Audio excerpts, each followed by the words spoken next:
Hello teacups, what's brewing? Welcome back to the channel.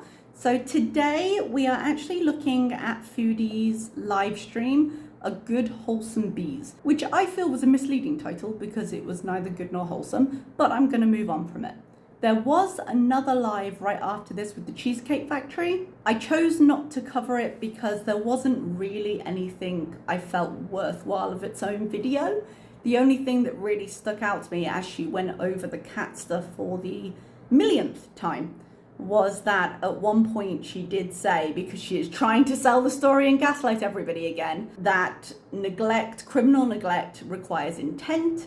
She didn't intend to do any of those things to BBJ, even though she was at the point where she was incapable of looking after her. But that as soon as she saw the nails when she got home, she made an appointment at the vet, which is just hogwash because she waited weeks to make that appointment. And when she did make it, it was to talk to the vet to see if she could put BBJ down, which is what caused a lot of the movement in the community after that and everything that followed, which she had referenced many times, including her infamous "no cats get buried in bags" comment, which she's now trying to pass off as a joke, funny joke. But when she got a massive amount of backlash from the community because of it, it then became, oh no, she was going to go to the vet and maybe try and check there was no major damage that she had to pass on to the new person, which she didn't get a chance to do because she got tricked. That was really all I saw in that one. I might have missed some other minor things, but I don't think it was anything we hadn't heard before. So let's go on to A Good Wholesome Bees. FFG got the Beezer spray and Foodie thinks she's obsessive. She uses the opportunity to say that FFG smells bad, because of course she uses that opportunity, and also because she's an actual child, to say, ha, you said that I didn't smell bad and that now you can't take that back. I don't think anyone intended to. I will say though, Arabic scents, it's not so much that they smell bad, it's that they smell incredibly strongly. If they were a little lighter, I might not mind them so much. But they do have a tendency to give me a headache just right away. Like, when I'm in the mall, I can be 4 or 5 shops away and I can just smell it coming. I'm like trying to hold my breath and get past whatever the stall is because, oh, it is strong.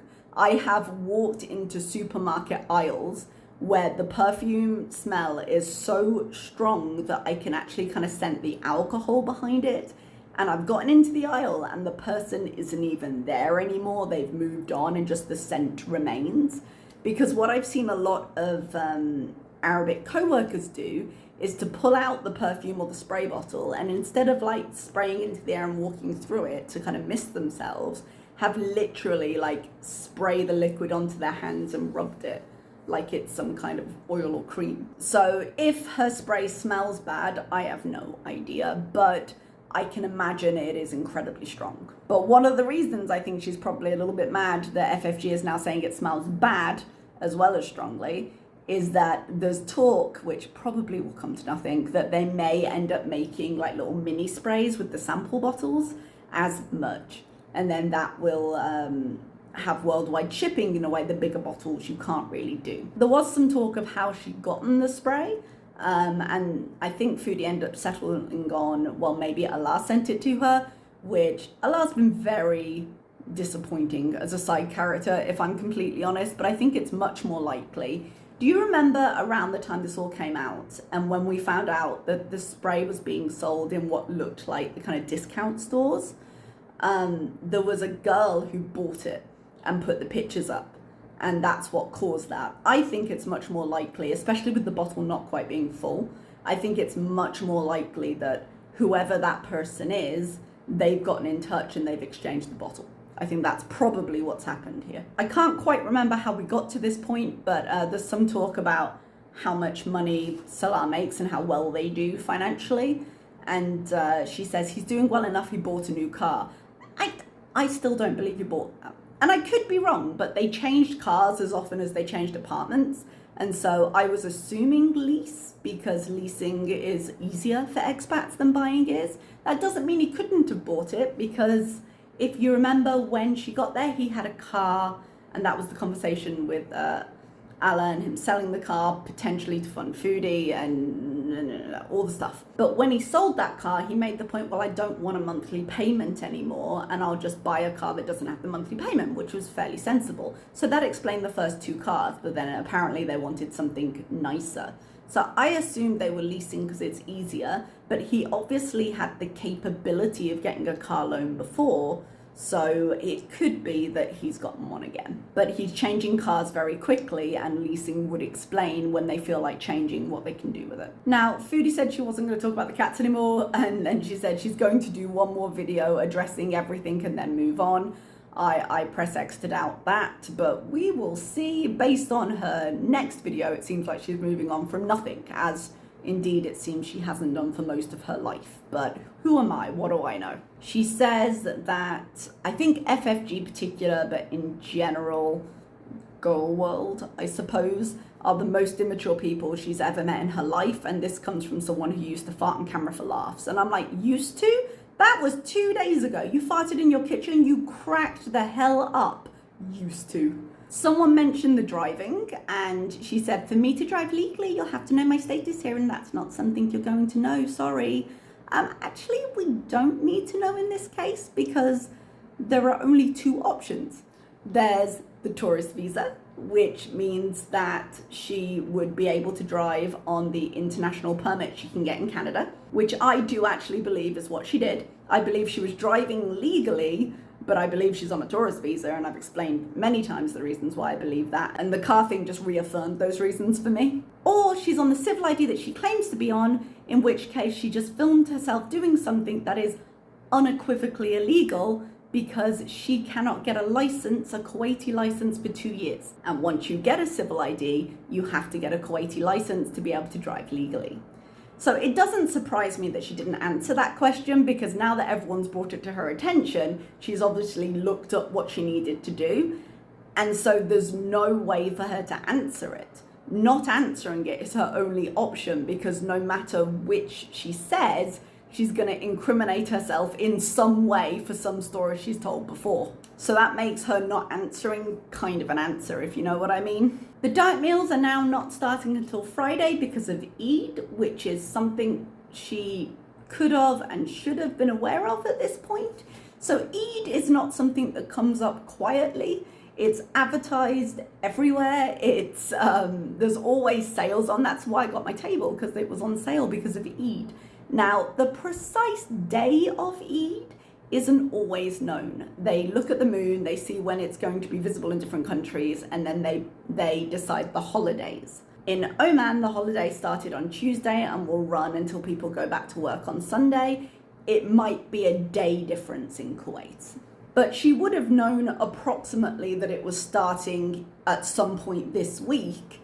And so just like I said when she was saying that she planned to go to Canada, why would you start this now when things are obviously going to happen? And now she's realized things are happening, so Also conveniently for her, because I feel that the bloom of a new health journey may have come off the rose, that if she puts it off till Eid, she just has a reason to do 5 more fast food funerals. In terms of the health journey, she mentioned she'd maybe like to lose 50 pounds just to help out with the travel as like a first goal. She reiterates a lot of her past in this live stream. She just seems to be very defensive today. And so she's bringing up a lot of things to prove that basically she's only ever been a victim. She's only ever defended. She's never come first in anything. And she never stirs up anything that people don't stir up first, which you be the judge of that. But she starts talking about Shannon and how she only ever came after her after Shannon did something to her first. And then she also starts talking about her life before Kuwait, which we've heard much of this, and it's all in the theme of self-defense. But she says her house was cluttered with boxes and stuff, but wasn't dirty. And excuse me, there was cat shit and cat sick all over the place that she just left there. And she admits to that. She says, oh, you know, sometimes the cat poop was somewhere I couldn't see it, and the AC was down so low I couldn't smell it. And I'm like, excuse you.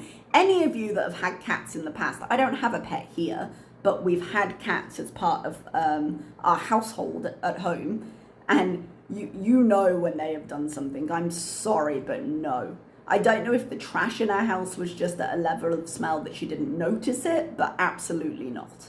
She said she picked it up right away when she saw it, but I seem to remember she did a week of frantic cleaning because someone was coming in to do some kind of maintenance or something like that at some point.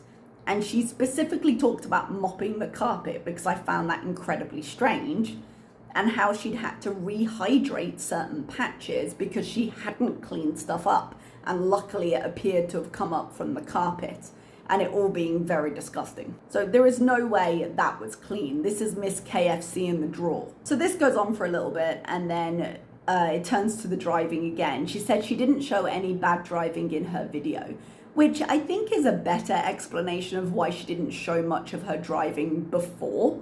There's a rumor going around that she wasn't driving at all. I think that's nonsense. I think she absolutely was driving. But the conversation about the safety of her driving has been one that's long been discussed within the community, particularly when it got to the NADA era, because she was showcasing her driving a lot more, and there was a big conversation about whether she was completely sober when she was behind the wheel, among some other things. I think she was aware that her driving would be under scrutiny and didn't realize that there were legal reasons to do so, and so she was just focused on, I want to show them I'm driving, so I've got a video, but I don't want to show them too much of my driving in case I do something wrong and they call me out on it. So she didn't show a lot of the journey to try and avoid those problems, not realizing she was stepping into it anyway. She also admits that she couldn't bend all the way to put the cat food neatly in the bowl, so that's why it used to get on the floor and things used to get messy. But again, she definitely picked up everything every time she saw it, and it was clutter, not dirt. I don't believe it. Either you had the physicality to clean or you didn't. And that does explain why the food was on the counter all the time, because it was easier for her to refill. She talks about her THC use, and she admits that she couldn't sleep without edibles at one point, so not having had them in forever is weird now. Remember that forever is around 4 months at this point, because she admitted to using pretty much as soon as she got back to Canada when she was doing that trip home. She doesn't know how FFG getting super chats is supposed to make her mad, because again, flex, they all make enough money. She doesn't care, and she doesn't watch, despite the fact that she can discuss the content and impersonate her sayings when she gets super chats or things. She says her sleep is currently messed up by the time zones she streams in, because American time is pretty much the opposite of the time she's on, so she's awake in the night a lot. And the heat of the day as well, which I didn't understand the heat of the day, because it getting cooler would mean it was more comfortable to sleep. But, you know, there's lots of reasons she wouldn't be sleeping. When she comes online at 3 a.m. eating chocolate pancakes and coffee, that's probably a good indicator of why she's also not sleeping well. And sleep, as she mentions in this, does get impacted by different mental health problems. She makes a slightly confused comment about brain cells and reactors, and that's why she calls us zombies. And I'm like, darling, zombies eat brains. We would starve reacting to you. But that moves her back into making fun of FFG, who she definitely doesn't watch, and how she does her S sounds, which was hilarious to me, because one of the talking points about Chantal and how she speaks was, for a while she did this really weird thing where she would hold her S after the word yes. She'd be like, yes. But we've said before, she always insults with things that she's self-conscious within herself about, and I guess this is no exception. We move on to a newsflash that hiking is a lot of walking, and there's a lot of hiking to get to base camp. She wishes someone could just drop her off. Now, this is hilarious and ridiculous, but can I just say, because this is what it triggered in my brain, is that there are so many things now in the world that we saw in Star Trek that now exist. Where are our transporters? I want them. I don't want to spend my life traveling. I want to be transported somewhere. Come on, world. Even like the universal translators, which I would also love. They're kind of starting with some languages in some tech to develop those now. Like real-time translation. Where are my transporters? Bring them to me. She makes a point about her sister's wedding. She said she's not getting married anytime soon. If she were losing weight for her sister's wedding, why shouldn't she just say it? And also, her sister's not pregnant. Off the cuff, I think there would be questions why you cancelled the trip home if it were for a wedding, which I think she likely would not want to address, because people would just say, well, you're being really selfish, it's your sister's big day. But it's a good question. Why would she lie about that? However, I could apply that question to a number of things on her channel where she's lied for seemingly no reason and come up empty with the answer. Like, her lack of credibility is self-created. The assumption now is if you refuse to answer something or to say something, you are hiding something, which is unfortunate, but a position you put yourself into. Foodie makes fun of people who say there's nothing wrong with being a single white female. And she's like, excuse me, you do know she murdered people in that movie? you do know that movies aren't real, right? And the idea that single white females must be psychotic isn't a great stereotype to hold on to. But I'm sure her response to that would be, where's your man? Because clearly everyone is jealous of her loving relationship. She says that people will always go against me, which I think is actually, for a certain percentage of her audience, true. But she says, even with the flowers, people say they're gas station flowers. So what?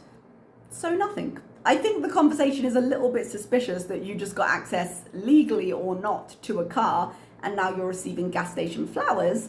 But I don't have an emotional stance on this. I don't actually care where the flowers came from. However, Foodie does have a history of dictating comments about their love that she's ordered Salah to write, so it looks a bit sus. She continues to defend her relationship with Salah. Remember all the theories when I first met him? Yes, I do. And those theories were credible. When you're presenting a massive lifestyle change as a result of a relationship you've just started, like a new religion, like traveling across the world a mere month after you've met them, that is concerning. And she was incredibly lucky that something terrible didn't happen to her. And this goes for everybody, not just Chantal. Please realize, anyone watching, the enormous risk she took with her own safety. Because a lot of the time, when you see those kind of behaviors and you see these kind of big moves, they don't work out well. There were a lot of red flags at the beginning of this relationship for a reason. And just because it didn't result in her disappearance doesn't mean it wasn't incredibly dangerous. I think it was while she was talking about how happy she is in her marriage. She says, I am a monogamous person. She has literally cheated on every relationship she has ever been in. She also acknowledges that people say you're stupid if you don't realize that if you just let your haters fade away, they'll disappear. And they're right, while still talking about FFG. And how it's hard to let go, and she probably won't. She tells us a story about how Howie escaped his cage again, but he's not dead because Salah found him and Julia didn't eat him. She needs to be more careful to make sure his cage is closed properly. So far, it's Howie to her 0, at least of the instances she's told us about. She says it's never been her life goal to have kids, and thank God. And actually, on a serious note, it is fine to realize that. It is fine to realize that children are not something you want, because she was pushing the adoption line for a while and how she would get herself sorted out and then be a mom. And everything we've seen of her online tells me that would be a not great scenario for anybody involved. But she was pushing this a lot harder, particularly at the very beginning of what she was doing with Salah, because I think she thought he cared about it more. We don't really understand Salah's endgame here. I don't understand it, at least, because a lot of the more obvious endgames would be a lot easier with other women, which she herself has said, and I agree with. Something is going on there. I don't know what it is. But in the beginning, she was being a lot more careful in how she presented herself with him, particularly. She was much more performative to him as well as us. Now, the performance with us has maintained, the performance with him hasn't. He's getting a lot more of the real her as time goes on, and she becomes more comfortable. Someone asks her, would she ever come to Australia? And she says, maybe, and then she says, probably. One of those answers is more ambitious than the other, but also, Pulpy, are you okay? Do you need somebody to come pick you up? You did not give her permission for this.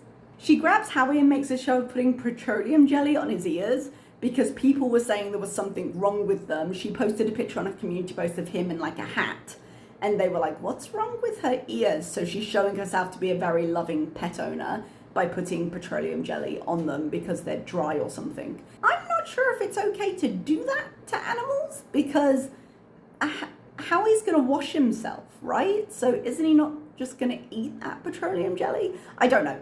It might be totally fine. I have not looked this up, but I was like, I'm not sure about that. She tries to grab the cat to show her off. The cat wants absolutely none of it. She's like, not at all. Anytime I've ever seen Foodie interact with Julia when she hasn't had a pile of food in front of her, Julia has been absolutely done with her. And she tries to play it off as the cat being hyper, but the cat's like, nah, I'm out. And I do find it quite funny. She threatens to do another love documentary, and God, while I fight my gag reflex, I use the word documentary extremely loosely. Salah tries to use her angel phrase, like, angel of the whatever degree, that was written on her flowers to show they love each other, and he messes it up because he doesn't know it, but clearly he would have written it on her flowers. She claims that he says it sometimes now, which is very convenient, as people were questioning the truth of who came up with the phrase on the flowers. She said she has a lot to do, and then Salah, and this was quite funny, asked if she's tired because she's obviously going to go to bed, and then realizes he's just outed her as wanting to sleep and goes, oh, shopping, and then she asked to be taken out for breakfast at IHOP. And that's the end of that. So yeah, that was her life. I'm not sure I would call it wholesome, but it definitely wasn't as bad as some of the other things.